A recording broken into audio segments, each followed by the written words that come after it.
wabarakatuh. Kenalkan, saya Yuan Ferdinand. Saya adalah developer dari aplikasi New LC Unila yang berbasis Android. Dan di sini saya akan memberikan guidance atau video tutorial untuk penggunaan aplikasi New LC itu sendiri, mulai dari melakukan pendaftaran, login, hingga mendaftar kepada jadwal yang tersedia. Jadi ketika kita pertama kali menginstal aplikasi, maka pengguna akan dihadapkan dengan halaman login.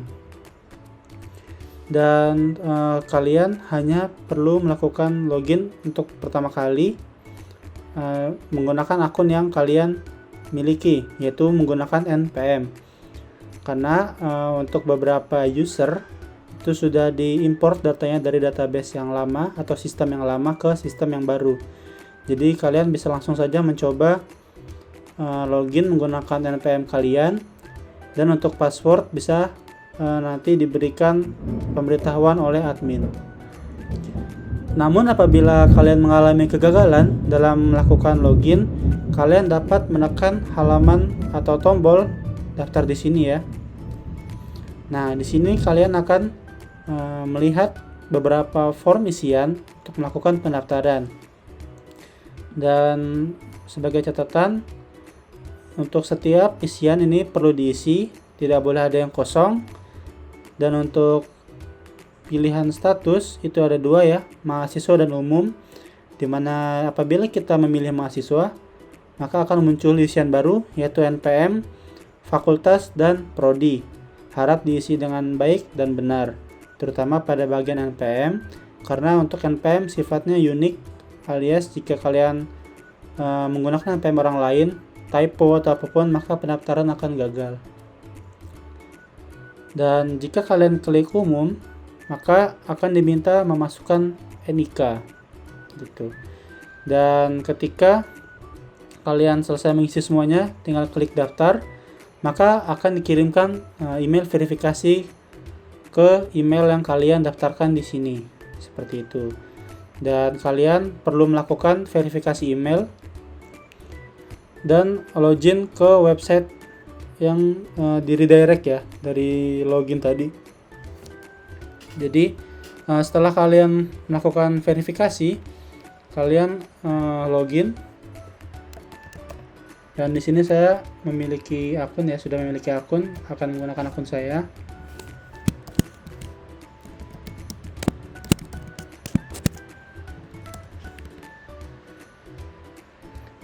Dan kita tunggu, ini adalah proses loading untuk loginnya.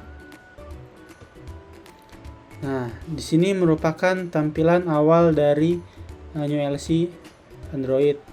Di sini kalian dapat melihat dashboard, di mana datanya adalah data kalian. Di sini terdapat nama, status, lalu ada capaian kita seperti skor ujian terakhir, rata-rata ujian kita yang telah kita ikuti, lalu skor tertinggi dari ujian yang pernah diikuti.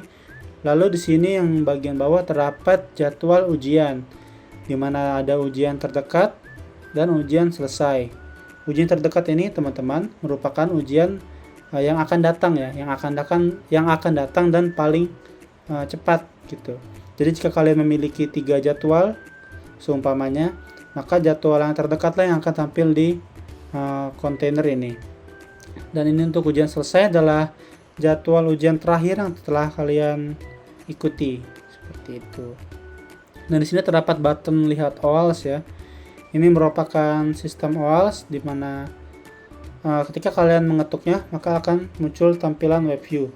Nah, di sini karena saya menggunakan emulator, maka tidak dapat ditampilkan ya. Selanjutnya pada button navigation terdapat menu jadwal. Nah, di sini kalian dapat melihat jadwal itu tergantung dari pendidikan ya, jenjang pendidikan kalian. Seperti di sini ada S1 dan D3. Untuk peserta yang S1 itu dapat mendaftar pada yang D1, pada jadwal yang S1. Kalian juga sebenarnya dapat untuk mendaftar pada PT yang S2, namun Untuk S2 sendiri itu harganya lebih tinggi, jadi disarankan kalian mengikuti yang S1 saja. Namun untuk S2 tidak dapat mengikuti EPT yang S1 seperti itu, harus yang S2. Dan umum pun masuk ke S2 ya. Nah, di sini terdapat banyak jenis-jenis untuk jadwal tesnya, akan tetapi untuk sekarang hanya EPT saja yang terdapat layanannya. Dan di sini terdapat informasi jadwal secara singkat ya. Informasi umumnya terdapat kuota, ruangannya, kapan dan sesi serta harganya. Dan di sini kalian tinggal klik ambil untuk mendaftar. Namun sebelum ke sana saya akan menunjukkan halaman-halaman yang utama dulu. Di sini terdapat transaksi Anda ya pada menu keranjang ini. Dan di sini terdapat 3 ya, belum dibayar, sudah dibayar, dan kadaluarsa. Teman-teman dapat melihat pembayaran atau transaksi yang belum dibayar pada tab ini, dan jika sudah dibayar maka akan muncul pada tab ini ya. Dan ini saya telah mengikuti ujian pada 30 November pada 18 Januari 2022 ya. Dan ini untuk yang kadaluarsa, transaksi yang sudah kadaluarsa ya.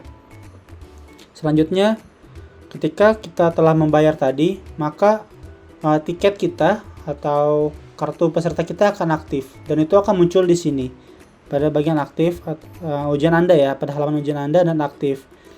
Dan apabila jadwal tersebut telah kalian lewati atau kalian telah mengikuti ujian tersebut, maka akan muncul ke tab bar usai. Dan di sini saya telah mengikuti salah satu tes pada tanggal 18 Januari, dan di sini terdapat skor-skornya ya, informasi skornya. Dan ketika diklik maka akan muncul halaman detail, dan di sini terdapat menu untuk unduh sertifikat peserta. Dan ketika kita klik maka akan otomatis mendownload sertifikat ke perangkat kalian. Dan di sini merupakan halaman profil kita.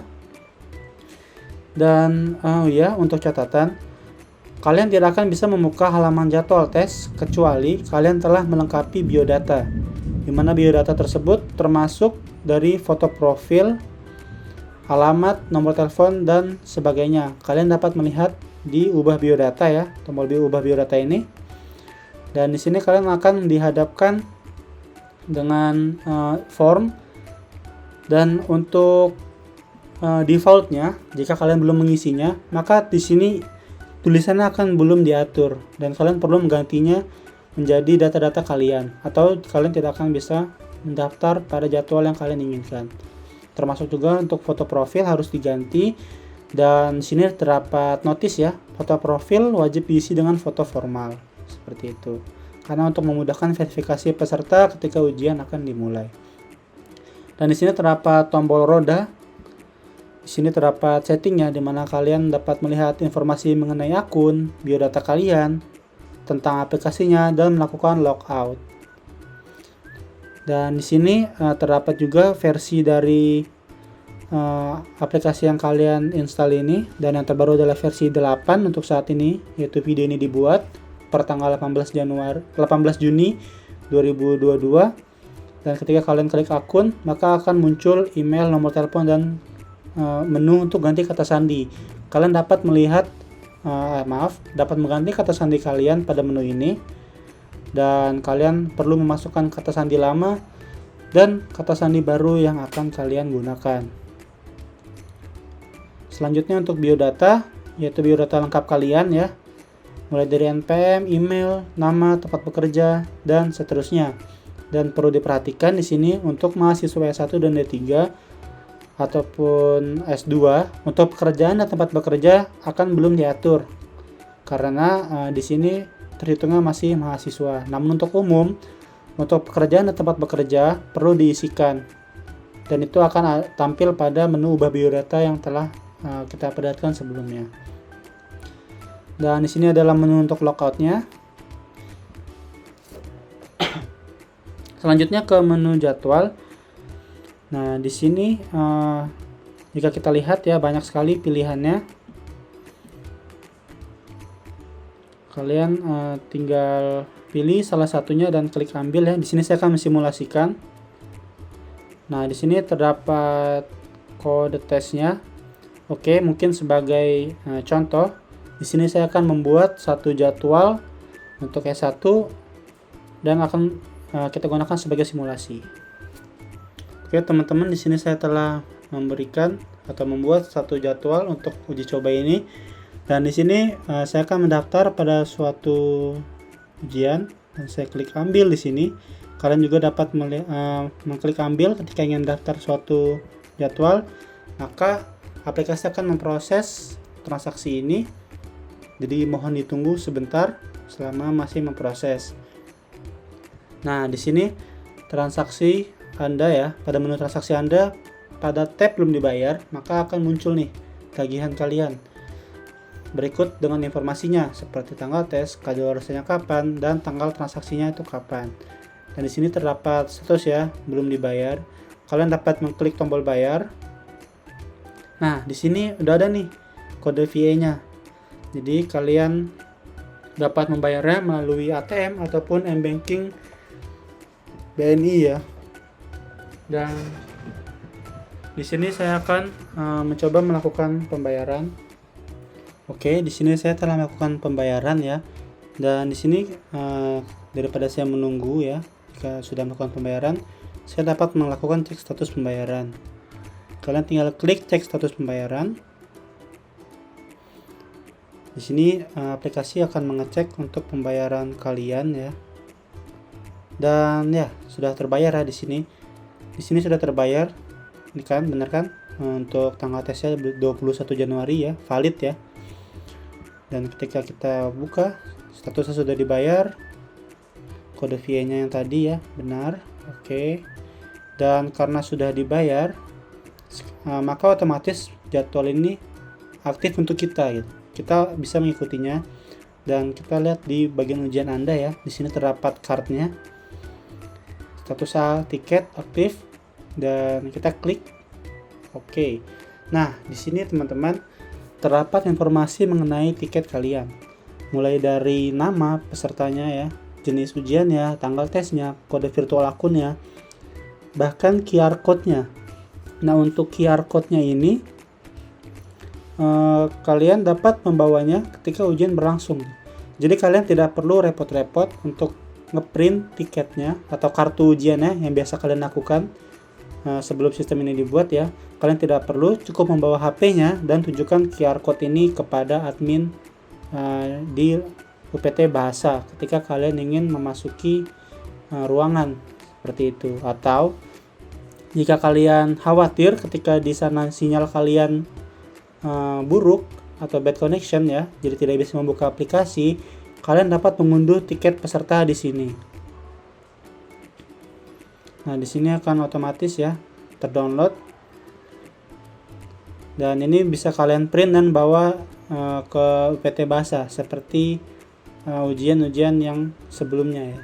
Cuman kalau dari saya pribadi menyarankan lebih baik untuk tidak mengeprint ya, karena untuk menghemat kertas juga. Mari kita dukung gerakan untuk Go Green ya. Kita hemat kertas sama aja menyaingi pohon dan tumbuhan seperti itu.